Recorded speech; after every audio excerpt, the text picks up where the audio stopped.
Oke, assalamualaikum warahmatullahi wabarakatuh. Jadi karena koneksi ini agak lemot, jadi saya putuskan akhiri live, and then kita bikin video aja, ya. Kita bikin video, nanti video ini kita posting. Jadi memang seperti yang disampaikan pada live tadi yang tidak selesai, bahwa tema topik kali ini tentang ayat-ayat neuroscience dalam Al-Quran. Perspektifnya neurofilosofi, sains dan filsafat. Nah, kali ini kita bahas tentang Quran surat 17 ayat 1 atau Al-Isra ayat 1. Nah, rujukannya, pemilihan redaksinya, terjemahannya saya merujuk kepada kitabnya Syed Hussein Nasr yang berjudul The Study of Quran. Ya. Jadi studi tentang Quran. Ya. Ini salah satu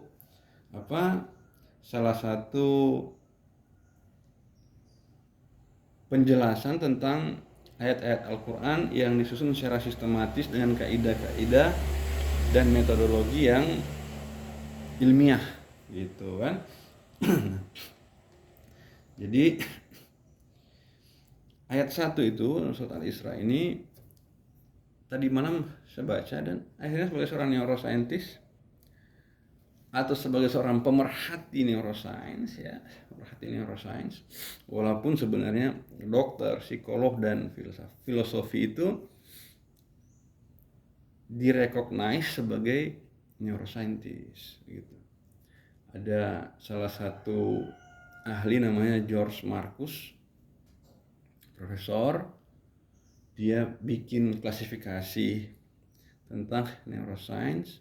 Nah, apa-apa saja ilmu yang dimaksud dalam wilayah kajian neuroscience, yaitu pasti kedokteran medisin, kedua psikologi, filosofi, dan lain sebagainya.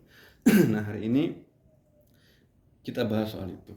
Nah, pada saat membaca semalam itu saya dibuat takjub. Jadi saya merasakan daya kemukjizatan Al-Quran itu luar biasa itu kan. Karena sifat mukjizat itu yang saya sampaikan, bahwa bikin kita takjub, kaget, heran, itu sifat mukjizat. Terkesima, terpukau, nah itu sifat mukjizat, sehingga bikin akal kita atau pikiran kita tunduk karena kecanggihan, kehebatan apa yang kita saksikan sebagai mukjizat itu. Nah, misalnya tadi saya sampaikan bahwa Nabi Musa melempar tongkatnya di depan Fir'aun, berubah, semua dibuat takjub. Makanya dituduh melakukan sihir, sampai ditantang di forum kedua, dikumpul dalam lapangan terbuka dan diadu. Itu Nabi Musa menang lagi. Itu mukjizat, dibuat takjub. Orang yang menyaksikan takjub. Baru tongkat beliau juga bisa membelah laut dan lain sebagainya. Baru mukjizat yang lain Nabi Isa, misalnya kan Nabi Isa yang membuat burung dari tanah, kemudian ditiupkan ruh, terbang burung, kan bikin kita takjub, menghidupkan orang mati. Banyaklah mukjizat Nabi. Nah, Nabi Muhammad mukjizatnya Al-Quran dalam bentuk redaksi, dalam bentuk kalimat, kitab, ya, kitab. Nah, jadi begitu saya baca tadi malam sebagai seorang neuroscientist, saya dibuat terkesima dengan pemilihan redaksi Al-Quran yang berkaitan dengan ayat ini. Jadi Al-Quran menjelaskan peristiwa yang luar biasa tentang Isra, ya, tentang Isra dari Masjidil Haram ke Masjidil Aqsa yang dilakoni oleh Rasulullah Muhammad SAW.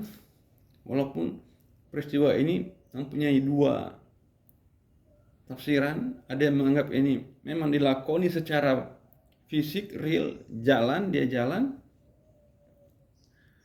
Ada yang menganggap ini terjadi dalam konteks batinia atau imajinasi, diperantarai oleh proses imajinasi. Tapi whatever, saya nggak mau masuk ke wilayah itu. Nah, saya mau masuk ke wilayah bagaimana Al-Quran memilih redaksi-redaksi yang luar biasa, yang hebat. Jadi awalnya Al-Quran memulai dengan kata subhanalladzi asra bi abdihi lailan minal masjidil haram ilal masjidil aqsa alladzi barakna haulahu linuriyahu min ayatina innahu huwas samiun basir. Ini hebatnya ini. Jadi dimulai dengan redaksi Allah itu maha suci. Suci kan? Nah, suci itu terbebas dari unsur manapun. Kira-kira dalam konteks pengetahuan, Al-Quran mau bilang bahwa ini no intention, bersih dari intention awal. Oh, betul. Jadi memang terbebas dari campur-campur, tercampur dengan substansi apapun. Jadi itu kesucian. Itu suci. Jadi kalau kita mau melakukan penyucian jiwa kan menghapus, membersihkan mental kita dari sifat-sifat dosa dan maksiat. Jadi maha suci. Jadi memang fair, bersih, no intention dan lain, objektif lah. Kira-kira mau bilang objektif, kan? Alladzi asra. Asra ini memperjalankan. Nah, memperjalankan ini Al-Quran menggunakan kata asra. Nah, dalam Al-Quran itu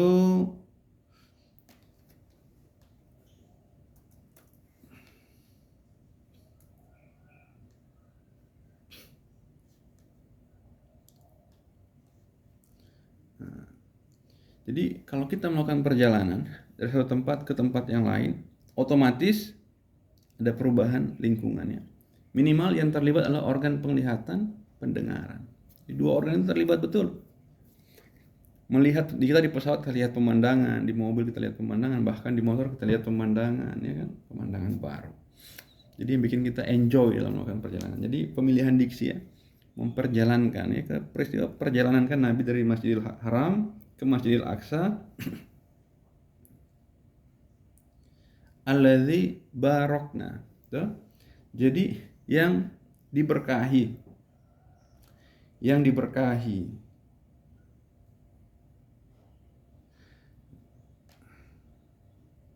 Jadi yang diberkahi. Jadi di sini mau dibilang bahwa bagaimana perjalanan itu diberkahi oleh Allah. Nah, dalam kata lain perjalanan ini diintervensi, ya kan? Tuhan mengintervensi, Allah mengintervensi perjalanan ini, kan? Tuhan mengintervensi perjalanan ini, diberkahi. Nah, terus setelah itu, jadi ada maha suci, ada perjalanan, terus yang diberkahi. Jadi perjalanan yang dikawal, yang direkayasa, ya, karena rekayasa itu diberikan barokah di situ kan, direkayasa. Nah,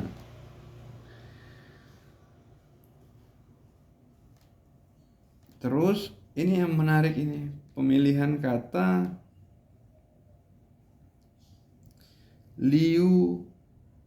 linuriyahu.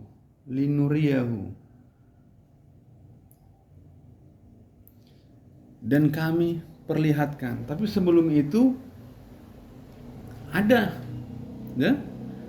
Sebelum itu Allah menggunakan kata haulahu. Haulahu itu akar katanya ha, waw dan lam kan, haulahu itu berkaitan dengan lingkungan di sekeliling. Jadi bayangkan ini, jadi Allah Maha Suci memperjalankan Rasul. Perjalanan ini ada berkaitan, tadi saya sampaikan, ada pemandangan baru, ada lingkungan baru, toh? Dari Masjidil Haram ke Masjidil Aqsa, otomatis ada lingkungan yang berubah di situ. Terus perjalanan ini diberkahi. Dalam konteks diberkahi apa? Lingkungan sekitar Rasul itu diberkahi, diintervensi. Oh, coba. Setelah barokah lingkungan, kemudian Al-Quran memilih kata li nuriyahu, berkaitan dengan diperlihatkan. Oh, jadi bagaimana redaksi ini bikin luar biasa. Jadi Allah yang Maha Suci memperjalankan Rasul, kemudian perjalanan ini diberkahi dalam konteks lingkungan di sekitar ini diberkahi, lingkungan di sekitar Rasul ini diintervensi sedemikian rupa untuk diperlihatkan. Ini daya majis yang pertama, ya, diperlihatkan. Jadi kayaknya begini, sederhananya kita membayangkan ini, ya, ini sederhana, metaverse. Nah, metaverse itu kan memanipulasi lingkungan sekitar melalui alat. Jadi seolah-olah kita ada di situ, diperlihatkan sesuatu. Jadi bayangkan, teknologi secanggih itu sudah dijelaskan ribuan tahun yang lalu, ya. Jadi diperlihatkan tentang min ayatina, tentang tanda-tanda kekuasaan Allah, ya, tanda-tanda kekuasaan Allah. Ayat itu kan tanda-tanda kekuasaan Allah. Nah, yang paling menarik, ayat ini menutup dengan pemilihan redaksi bahwa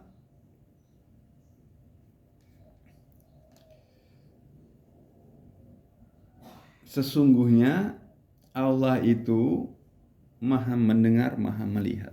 Jadi bayangkan itu. Kenapa tidak Maha perkasa, Maha kuasa? Kenapa tidak Maha tinggi? Kenapa tidak Maha kuat? Kenapa tidak Maha yang lain? Kenapa mendengar dan melihat? Karena dia relate. Kenapa? Karena ini berkaitan dengan tadi perjalanan yang melibatkan dua indranya Rasul, penglihatan dan pendengaran. Jadi ya hebatlah surat ini dari perspektif neuroscience, karena menyinggung sebuah perjalanan Rasul, peristiwa Isra Rasul, perjalanan dari satu tempat ke tempat lain. Di perjalanan ini lazimnya kita melakukan perjalanan, maka kita melihat pemandangan baru. Apa yang terlibat dalam pemandangan itu? Organ penglihatan, ya. Kita melihat dengan mata tentu saja. Organ penglihatan terlibat di situ. Nah, apa yang kita lihat? Lingkungan sekitar, ya. Jadi yang mengakibatkan manusia terhubung dengan lingkungan sekitar itu organ indrawi.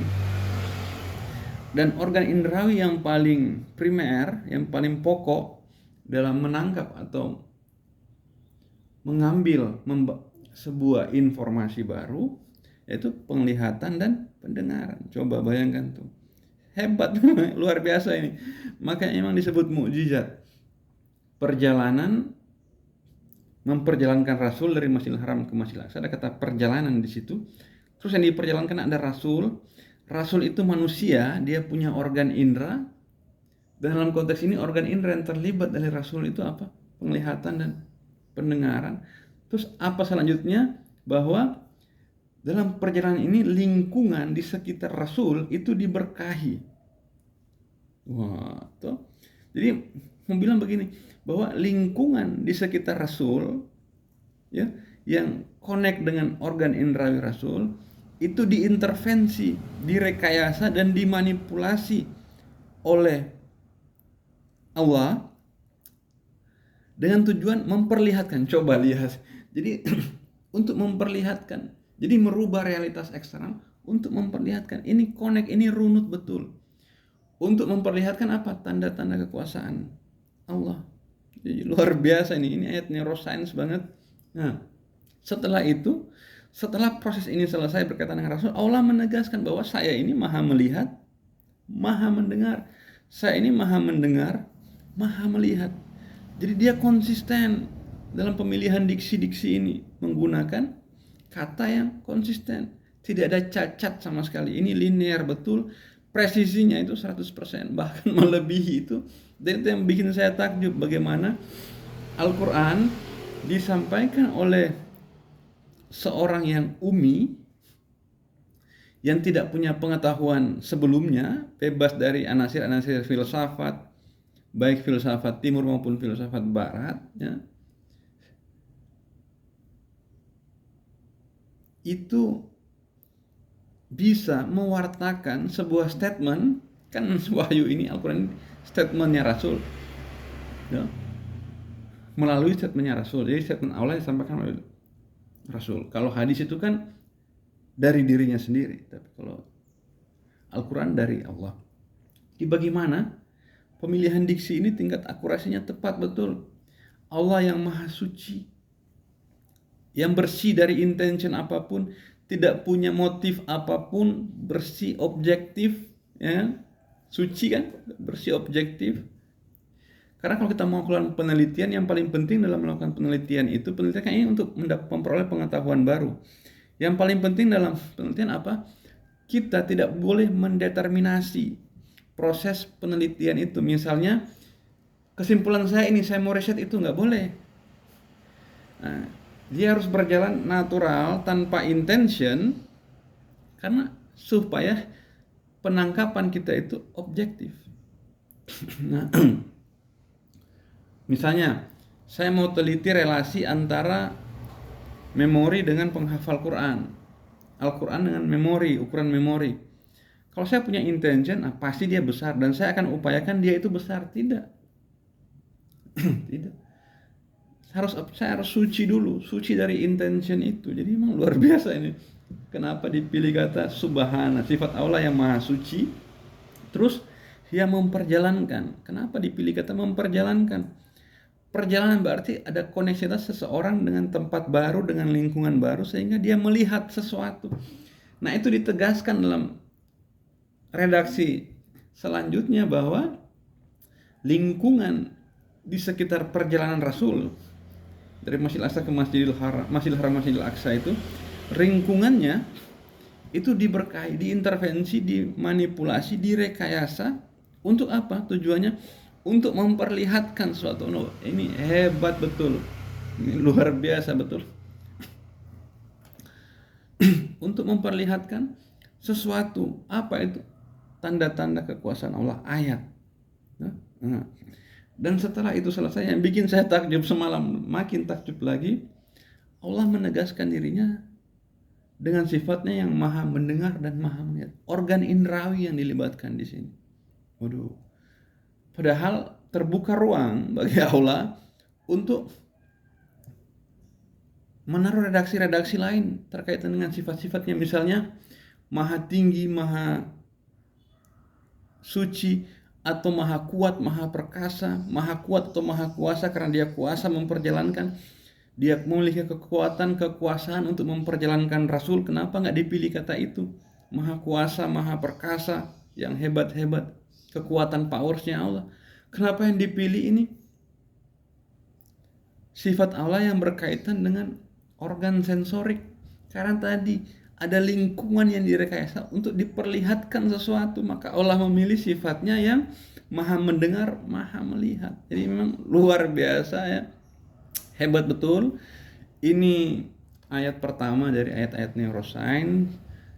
Mudah-mudahan kita bisa isi 10 hari terakhir ini, 1 hari 1 ayat, ya, untuk apa? Menegaskan satu, tentu keimanan kita, supaya kegelisahan kita, kecemasan kita, khawatiran kita, ketakutan hati kita dikuatkan. Salah satu fungsi wahyu itu kan itu, menguatkan. Makanya dalam beberapa riwayat dijelaskan, kalau Rasul sudah mulai gelisah, sudah mulai cemas, khawatir, dia menunggu wahyu supaya dikuatkan dia punya jiwa. Dan tadi malam juga kita mendapatkan efek itu. Efek takjub, terkesima, terpukau, terpesona, takluk, akal kita takluk oleh kehebatan redaksi yang dipilih Al-Quran dalam menjelaskan sebuah peristiwa besar, Isra, perjalanan dari Masjidil Haram ke Masjidil Aqsa, di mana diksi-diksi yang dipilih sifat Allah yang maha suci, perjalanan kan bisa saja memindahkan atau membawa dan lainnya, memperjalankan, membawa Rasul satu tempat ke tempat lain, berarti ada perubahan lingkungan. Terus lingkungan yang diberkahi, ya, keberkatan lingkungan, terus untuk diperlihatkan, jadi Allah memberikan barokahnya pada lingkungan itu, berarti dia mengintervensi itu. Dari yang tidak ada barokah kemudian diberikan barokah, itu kan intervensi. Mengintervensi, merekayasa, memanipulasi lingkungan di sekitar Rasul. Untuk apa? Untuk memperlihatkan sesuatu. Wah, ini luar biasa ini. Untuk memperlihatkan sesuatu. Apa itu? Ayat-ayat tanda-tanda kebesaran Tuhan. Dan lebih luar biasanya lagi, dikunci ayat ini dengan Allah yang maha mendengar dan maha melihat. Jadi asli saya dibuat takjub, dan ayat ini neuroscience banget, neuroscientific banget. Nah, jadi kalau ada yang mau teliti, ya ayat ini bisa diteliti terkait bagaimana berkaitan dengan manipulasi lingkungan, rekayasa sosial yang dikaitkan dengan organ indrawi, penglihatan dan pendengaran. Oke, sekian dari saya. Semoga bermanfaat. Yang pasti sebagai seorang saintis yang menggeluti bidang filsafat, neurofilosofi, mendekati ayat ini sudah berapa kali saya baca bertahun-tahun, tapi baru kali ini saya dibuat takjub. Karena kenapa? Kita sudah punya perspektif dalam cara berpikir kita, dalam otak kita. Perspektifnya ilmu alat, ya. Ilmu alatnya ada dua, ya, membaca ini. Satu neuroscience, yang kedua filosofi. Nah, dalam dua perspektif ini, ayat ini berhasil membuat saya takjub, terpukau, terkesima, takluk, tunduk, taat patuh terhadap kebenaran Al-Quran. Jadi let's say kita nggak punya pilihan lain, let's follow karena memang ini benar. Terima kasih. Saya Dr. Fikri undur diri. Salam.